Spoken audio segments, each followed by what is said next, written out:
మొత్తం బీఆర్ఎస్ పార్టీకి సంబంధించి ఎక్కువ కాలం ఆ పార్టీతో అనుబంధం ఉండి ఆ పార్టీలో పరిణామాలు కీలక పరిణామాలు దగ్గరుండి చూస్తూ అదేవిధంగా ఏబీపీ ఇన్పుట్ ఎడిటర్ సుధాకర్ గారు మనతో ఉన్నారు, మాట్లాడదాం. ఇదంతా కూడా ఒక వ్యూహాత్మకంగా బీఆర్ఎస్ పార్టీ కవితను బయటకు పంపించిందా, కావాలని తను వేరే లైన్లో ముందుకు వెళ్దామని చెప్పి కూడా ఈ వీళ్ళు అంటే పార్టీలో పైకి కనిపిస్తున్నదే కుటుంబంలో పైకి కనిపిస్తున్నదే విభేదాల లోపలంతా కూడా బాగుందా, ఇదంతా ఒక పొలిటికల్ గేమ్ అనుకోవచ్చా మనం? ఇది ఒక కోణం కూడా అనుకోవచ్చు. కాకపోతే ఏంటంటే ఏ పార్టీలో అయినా కూడా మనం ప్రాంతీయ పార్టీల్లో ఎక్కడ చూసినా అటు డిఎంకే పార్టీని చూడండి, లేదంటే ములాయం సింగ్ యాదవ్ ఉన్నటువంటి వాళ్ళ యొక్క పార్టీలో చూడండి, ఇప్పుడు రేపు చంద్రబాబు నాయుడు పార్టీలో కావచ్చు, ఎక్కడ చూసినా కూడా కుటుంబ సభ్యులు ఎక్కడైతే రాజకీయంగా కీలకంగా ఉంటారో ఆ కుటుంబ సభ్యుల మధ్య రాజకీయ వారసత్వం కోసం గొడవలు జరగడం చాలా సహజం. రాజకీయ వారసత్వంలో ఇక్కడ కూడా జరిగి ఉండవచ్చు. ఎందుకంటే ఇటు ఒక పక్క కేటీఆర్ వర్కింగ్ ప్రెసిడెంట్ ఉన్నారు, హరీష్ రావు అందులో కీలకమైనటువంటి సభ్యుడు. ఎన్నో తెలంగాణ పోరాటం కావచ్చు, పార్టీలో కానీ కార్యక్రమాలు చేశారు. అదేవిధంగా కవిత పాత్రను కూడా ఇక్కడ మర్చిపోవడానికి లేదు. తెలంగాణ ఉద్యమంలో కీలకంగా చేశారు. మహిళ ఉంటే ఎన్నో కేసుల్లో ఇరుక్కున్నారు. తెలంగాణ ఉద్యమ సందర్భంగా పార్టీని పటిష్టం చేయడం ఆమె కూడా ఉంది. వీళ్ళ మధ్యలో కూడా అదేవిధంగా సంతోష్ కూడా కేసీఆర్కి 24/7 ఆయనకు అందుబాటులో ఉండే వ్యక్తి.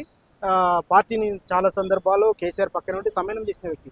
పార్టీలో ఆయనకి ప్రత్యేకంగా ఒక పెద్ద పొజిషన్ ఇచ్చినా ఇవ్వకపోయినా కేసీఆర్ మాట అంటే సంతోష్ నుంచి వచ్చిన మాట. అదేవిధంగా సంతోష్ కూడా పార్టీకి ఎంతో కొంత చేయలేదని చెప్పలేము. కాకపోతే ఆయన బయట కనబడి ఉండకపోవచ్చు, కానీ దగ్గర నుండి చూసిన వాళ్ళకి తెలుసు ఆయన త్యాగాలు కూడా ఉన్నాయని మనం ఇక్కడ చెప్పాల్సింది. ఎందుకంటే ఆ విధంగా కష్టపడ్డటువంటి వ్యక్తి.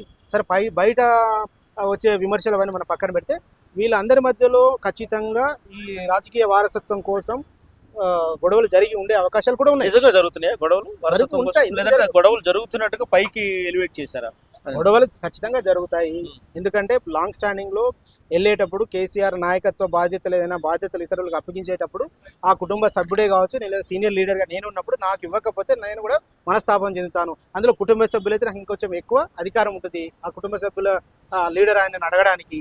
ఆ కోణంలో చూస్తే కవితను ఈ మద్యం కుంభకోణంలో జైలుకి వెళ్ళి వచ్చిన తర్వాత కొంచెం పక్కన పెట్టినటువంటి పరిస్థితి అయితే కనిపిస్తుంది. ఎందుకంటే ఆమె కూడా ఎక్కడ మాట్లాడలేదు, ఏ బాధ్యత ఆమెకు అప్పగించలేదు. సో మీడియాలో కూడా ఎక్కడ కనబడలేదు. ఇలా తనను పక్కన పెట్టడం వెనుక ఆమె కినుక వహించి ఉండొచ్చు. ఇలాంటి ఘటనలో ఆయన ఏదైనా కేసీఆర్తో మాట్లాడే అవకాశాలు ఎంతవరకు ఉంటాయి?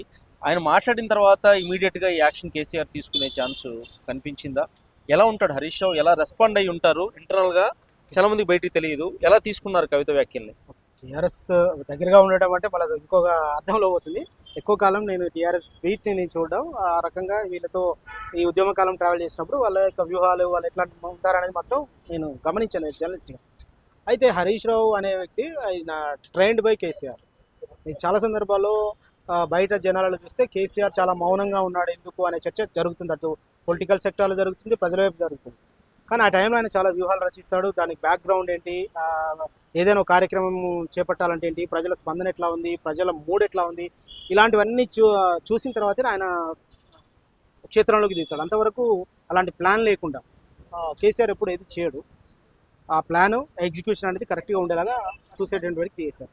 ఆయన సమక్షంలోనే రాజకీయ నాయకుడిగా ఈరోజైతే హరీష్ రావు విజయాలు సాధించారో అందులో ఆయన యొక్క ట్రైన్లోనే అనుకోవచ్చు. ఇంకోటి ఏంటంటే హరీష్ రావుకు ఉన్నటువంటి వ్యక్తిత్వం ఏంటంటే ఆయన తొందరపడి ఏది మాట్లాడేటువంటి వ్యక్తి కాదు.